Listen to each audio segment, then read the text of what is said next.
নমস্কার বন্ধুরা, আরও একটি নতুন ব্লগে আপনাদের সবাইকে স্বাগত। আশা করছি আপনারা সকলেই ভালো আছেন। হ্যাঁ, আজকে যে পর্বটি দেখছেন এটা হচ্ছে কলকাতার ট্রাম হেরিটেজ অফ ওয়ার্ল্ড। এটা শুধু কলকাতার ঐতিহ্য নয়, এটা গোটা ভারতবর্ষের ঐতিহ্য। আজকে আমরা একটু মার্কেটিংয়ে এসেছিলাম, নিউ মার্কেট এরিয়াতে। আজ অনেকদিন পর ট্রাম দেখলাম, এত ভালো লাগছে, মানে বলে প্রকাশ করতে পারবো না। আমরা নিউ মার্কেট থেকে একটু চাঁদনি চক মার্কেটের দিকে এসেছিলাম কিছু ইলেকট্রনিক্স গ্যাজেট কেনার জন্য।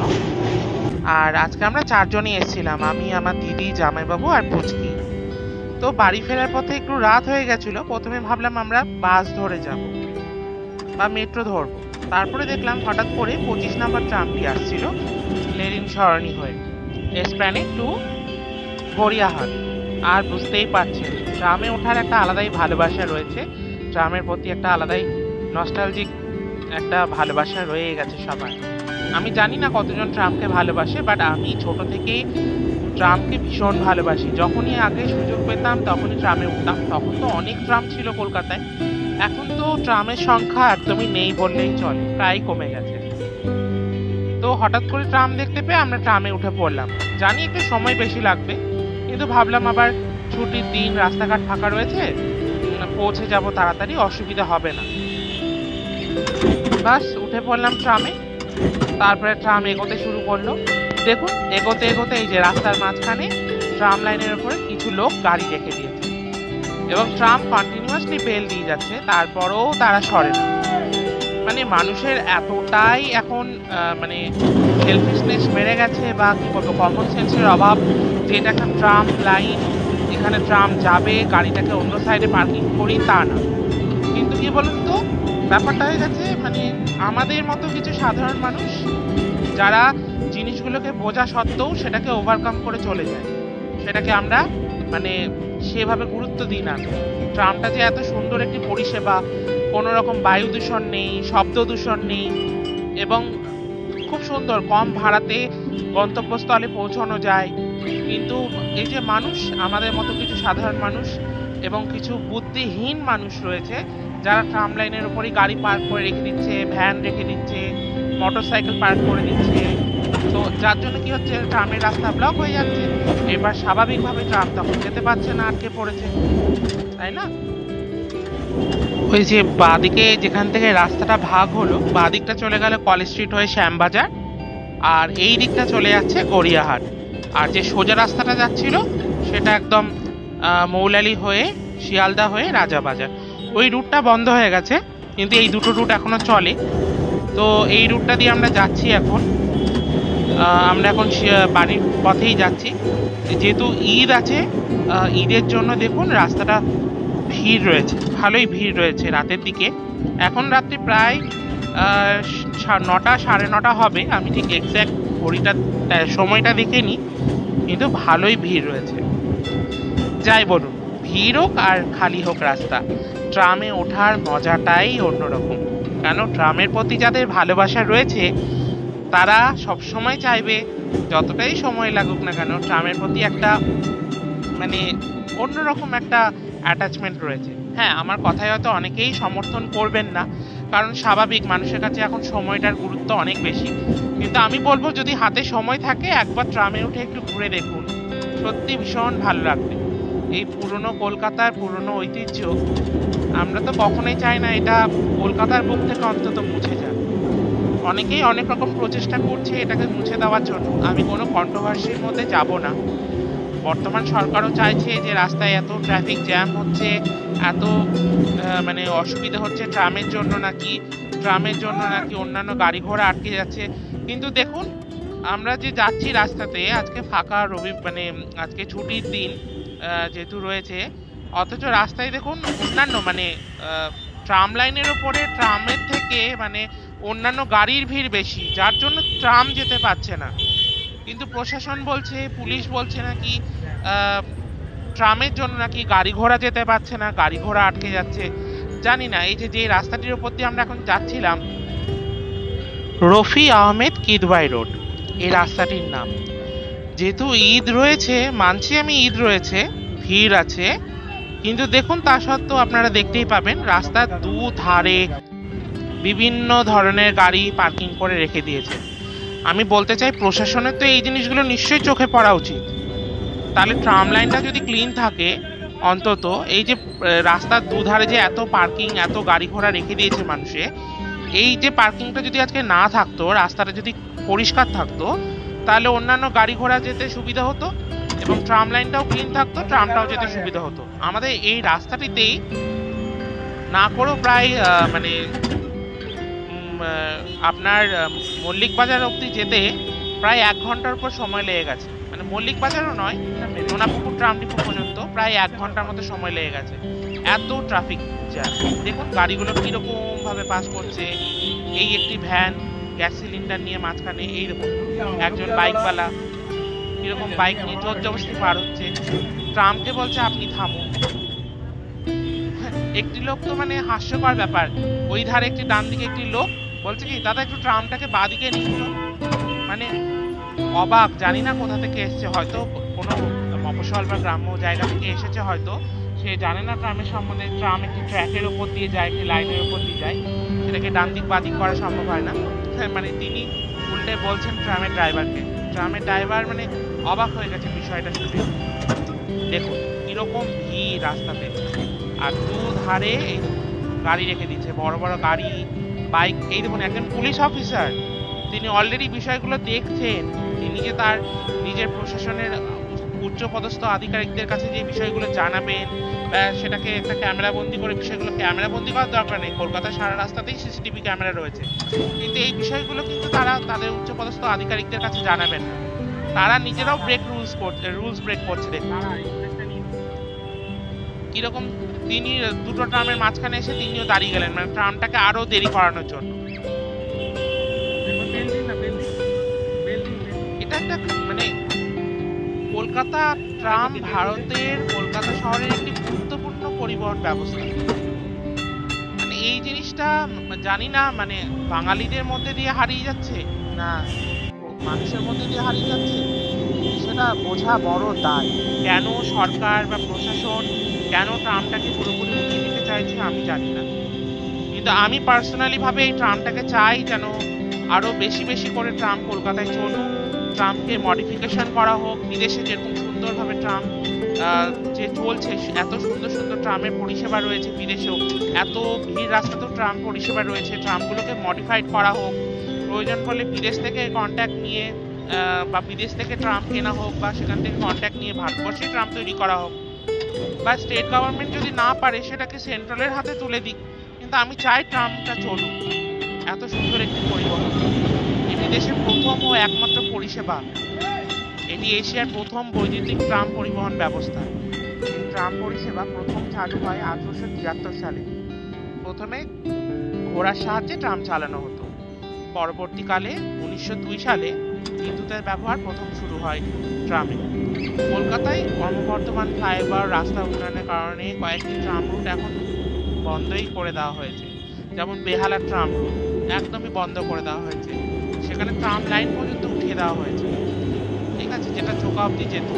তারপর খিদিরপুরের ট্রাম লাইন বন্ধ করে দেওয়া হয়েছে। নর্থ কলকাতায় অনেক রাস্তায় ট্রাম চলতো, সেগুলো বন্ধ করে দেওয়া হয়েছে। এবং এইসব অবশিষ্ট যে রুটগুলি রয়েছে, যেখানে দ্রুতগতির ট্রাম পরিবহনের উপযুক্ত করে তোলা হচ্ছে, এটা সরকার বলছে, কিন্তু এখনো পর্যন্ত আমাদের চোখে পড়েনি বিষয়গুলো। এবার দেখুন এখনো পর্যন্ত ট্রামের তো সেরকম কোনো রুট আমি দেখতে পাচ্ছি না। যা রুট আমি আজ থেকে 5 বছর 10 বছর আগে দেখেছি, এখনো সেই রুটই দেখছি, সেম রুট। রুটের কোনো রকম পরিবর্তন তো দেখতে পাচ্ছি না। যাই হবে, হয়তো এই ট্র্যাকগুলোকে পরিবর্তন করা হচ্ছে সরকারের তরফ থেকে, যেন ট্রাম আরো দ্রুত গতিতে যায়। এছাড়া ট্রামকে ঘিরে কলকাতায় একটি বিশেষ পর্যটন আকর্ষণও গড়ে তোলা হয়েছে, যেটি দেশি বিদেশি পর্যটকদের কাছে বেশ জনপ্রিয়। বর্তমান পরিচালন সংস্থা নানা কারণ দেখিয়ে ট্রাম পরিষেবা বন্ধ করে দেওয়ার চেষ্টা করলেও জনসচেতনতা ও আইনি পদক্ষেপের মাধ্যমে কলকাতার ট্রাম ব্যবস্থাকে সচল রাখার জন্য চেষ্টা করে ক্যালকাটা ট্রাম ইউজার্স অ্যাসোসিয়েশন নামে একটি অসরকারি সংস্থা চেষ্টা চালিয়ে যাচ্ছে। বর্তমানে এই যে ট্রাম যেটা চলছে পশ্চিমবঙ্গে আমাদের, সেই ট্রাম পরিষেবাটা পুরোপুরি আমাদের পশ্চিমবঙ্গ সরকার।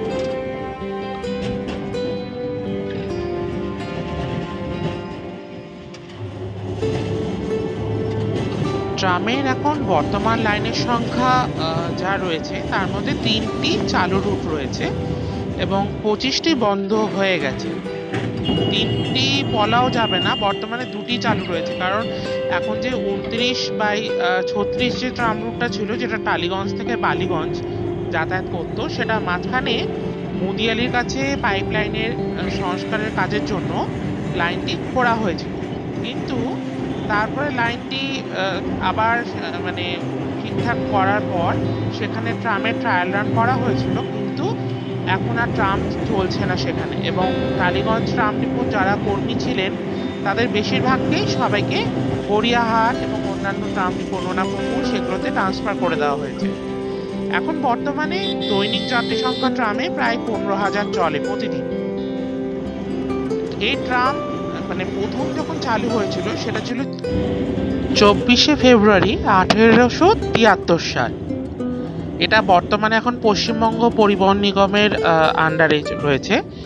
আর 257খানা গাড়ি রয়েছে, মানে এই যে ট্রাম রয়েছে তার মধ্যে 35টা পুরোপুরি চালু রয়েছে।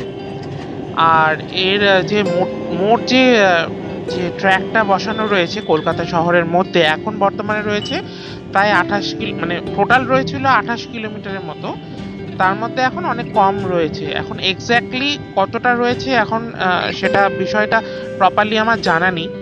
আর এই যে ওভারহেড যে তারটা ইউজ হয়, যার মাধ্যমে ট্রাম যে বিদ্যুৎটা নেয় এবং যে বিদ্যুতের মাধ্যমে ট্রামটা সচল অবস্থায় থাকে এবং ট্র্যাকের উপরে দৌড়য়, এই ওভারহেড তারটা DC voltage 550 volt DC current সেখানে অতিবাহিত হয়। এবং ট্রামের যে ম্যাক্সিমাম যে গতিবেগ থাকে সেটা 20 থেকে 30 কিলোমিটার প্রতি ঘন্টা। এবং আগে 60 কিলোমিটার প্রতি ঘন্টা পর্যন্ত উঠতো, কিন্তু এখন সেটা আর ওঠে না। বর্তমানে এই যে এই ট্রাম লাইনটা যেটা রয়েছে সেটা প্রথম কিন্তু আমাদের কলকাতায় চালু হয়েছিল 1873 সালে, প্রথম আর্মেনিয়া ঘাট থেকে শিয়ালদা পর্যন্ত। আর এটাই ছিল ভারতীয় উপমহাদেশের মধ্যেই প্রথম ট্রাম। এবং তার টোটাল যে যাত্রাপথের দৈর্ঘ্য ছিল তখন ছিল 3.9 কিলোমিটার, মানে প্রায় ওই 2.4 মাইল। কিন্তু যাত্রীর অভাবে সেই পরিষেবাটাও বন্ধ হয়ে গেছে। যাই হোক, এরপর ক্যালকাটা ট্রামওয়েজ কোম্পানি নামে একটি লন্ডন ভিত্তিক কোম্পানি কলকাতায় ট্রাম পরিষেবা চালু করে। প্রথম দিকে তো ঘোড়ায় টানা ট্রাম ব্যবহার হতো, তারপরে সময়ের সাথে সাথে ট্রাম কোম্পানিটি হাতে যখন নিয়ে নেয় সংস্থাটি, তখন 177টি ট্রাম ও 1000টি ঘোড়াও ছিল তখন। পরে স্টিম ইঞ্জিন ব্যবহৃত হয় ট্রাম চালানোর জন্য। তখন এই ট্রাম কোম্পানির আন্ডারে প্রায় 19 মাইল ট্রাম লাইন ছিল। 1900 সালের প্রথম দিকে ওই 1435 MS 4 ফুট 8.5 ইঞ্চি স্ট্যান্ডার্ড গেজের ট্রাম লাইন চালু হয়। 1902 সালে ট্রাম পরিষেবার বৈদ্যুতিকরণ শুরু হয়ে যায়, যেটি ছিল এশিয়ার মধ্যে প্রথম বৈদ্যুতিক ট্রাম পরিষেবা। এবং স্বাধীনতার কিছু পরে পশ্চিমবঙ্গ সরকার ক্যালকাটা ট্রামওয়েজ কোম্পানিটি অধিগ্রহণ করে নেয় এবং বর্তমানে এটি একটি ভারতের একমাত্র ট্রাম পরিষেবা। যাই হোক, কলকাতায় সেরকমভাবে ইতিহাসে ট্রাম কেন্দ্রিক কোনো দুর্ঘটনার কথা নেই, কিন্তু দুর্ঘটনার কথা ছোটবেলা আমরা একটি পড়েছিলাম। ট্রামের একটি দুর্ঘটনা হয়েছিল, সেটা হচ্ছে কবি জীবনানন্দ দাশের মৃত্যু হয়েছিল এই ট্রাম লাইনের তলে কাটা পড়ে উনি মারা গিয়েছিলেন। সেটা এখনো অবধি জানা যায়নি যে সেটা দুর্ঘটনা ছিল না আত্মহত্যা ছিল, তা আজও রহস্য। কিন্তু শুনেছিলাম যে তিনি একমাত্র মারা গেছিলেন। 2012 সালে এক কামরা ট্রাম প্রথম চালু হয় এবং তারপরে ধীরে ধীরে এসি ট্রামও চালু হয়েছিল। এখন বর্তমানে মেনলি 5খানা ট্রাম ডিপো রয়েছে যা সচল অবস্থায় রয়েছে। 5খানা হ্যাঁ বলতে পারেন, যেমন হচ্ছে ধর্মতলা মানে এসপ্ল্যানেড যেটা ট্রাম ডিপো, গড়িয়াহাট, ওইদিকে শ্যামবাজার, আর বালিগঞ্জ, টালিগঞ্জ, 5খানায়। আর আগে তো 7খানার মতো ছিল, বেলগাছিয়া, রাজাবাজার, পার্ক স্ট্রিট, এইগুলো ছিল, কিন্তু এখন আর নেই। কালীঘাটও ছিল, কালীঘাটটাও বন্ধ হয়ে গেছে। Ghalib street, Bidhannagar, Ballygunge, Esplanade, Bibadibag, Howrah bridge, Shyambazar, প্রচুর ট্রাম ছিল, টার্মিনাল ছিল 9খানার মতো প্রায়। যাই হোক, আর কি বলবো বন্ধুরা, সেটা হয়তো মনে পড়লে সত্যি খারাপ লাগে বিষয়গুলো। এই দেখুন কাপাল, মানে আমার দিদি জামাইবাবু একে অপরের হাত ধরে বসে রয়েছে। রাতের এই ট্রাম জার্নিটা সত্যি খুব সুন্দর। এখন তো অনেকটা গরম পড়ে গেছে, হয়তো দিনে ট্রাম জার্নি কতটা ভালো লাগবে জানি না। তবে ট্রামের কিন্তু সামনে যেটা ফার্স্ট ক্লাস কোচ বলা হয় সেখানে কিন্তু ফ্যান রয়েছে, বড় বড় ফ্যান চলে। আগে পেছনের যে সেকেন্ড ক্লাস কোচটা ছিল সেখানে ফ্যান ছিল না, কিন্তু সময়ের সাথে সাথে এখন পেছনের কোচগুলোতেও ফ্যান দেওয়া হয়েছে, কারণ স্বাভাবিকভাবে কলকাতায় যে হারে গরম বাড়ছে, এই গরমে মানে ফ্যান ছাড়া বসাই যাবে না। দেখুন এই ড্রাইভারদেরকে আমার একটা জিনিস খুব খারাপ লাগে, এই এত বছর হয়ে গেল ট্রাম পরিষেবা, কিন্তু ড্রাইভাররা কন্টিনিউয়াসলি তাদের যে 8 ঘন্টা ডিউটি বা 9 ঘন্টা ডিউটি করে, তারা কিন্তু দাঁড়িয়েই মানে এই ট্রামটা চালায়। আর এই বেলটা পায়ের কাছে একটা নাট বল্টুর মতো একটা দেওয়া থাকে, তার উপরে গোড়ালি দিয়ে বারবার বাড়ি দিয়ে তারা এই ট্রামের যে বেল, মানে যে হর্ন অ্যাকচুয়ালি অন্যান্য গাড়িতে যে বাজে, ট্রামে বেল বাজানো হয়। আমার এটা খুব খারাপ লাগে। এবং সবথেকে খারাপ লাগে বর্ষাকালে, যখন বৃষ্টি হয় দেখেছি ট্রামের ড্রাইভাররা হাতে ছাতা নিয়ে সামনের দিকে ধরে থাকে আর ট্রাম চালায়, তারা প্রায় অর্ধেক ভিজেই যায়। আমার এই জিনিসটা দেখতে খুব খারাপ লাগে। দেখুন বলতে বলতে, আপনাদের সাথে কথা বলতে বলতে প্রায় এসে গেছি। তবে সত্যি বলছি বন্ধুরা, আমি চাই ট্রামটা চলুক, ভবিষ্যতেও ট্রাম আরও উন্নত পরিষেবা দিক সবাইকে। এবং আমি তো একজন বাঙালি এবং কলকাতার মানুষ হিসাবে আমি চাই যে আমাদের ঐতিহ্যটা যেন ধরে রাখুক ট্রাম। অবশ্যই বন্ধুরা আমার সাথে থাকবেন, সঙ্গে থাকবেন, আমার ব্লগগুলোকে খুব খুব খুব লাইক করবেন, শেয়ার করবেন, অনেক কমেন্টস করবেন, আপনাদের যা মতামত সবটা জানাবেন আমাকে। আর অবশ্যই সাবস্ক্রাইব করবেন চ্যানেলটাকে। কেমন? ভালো থাকবেন।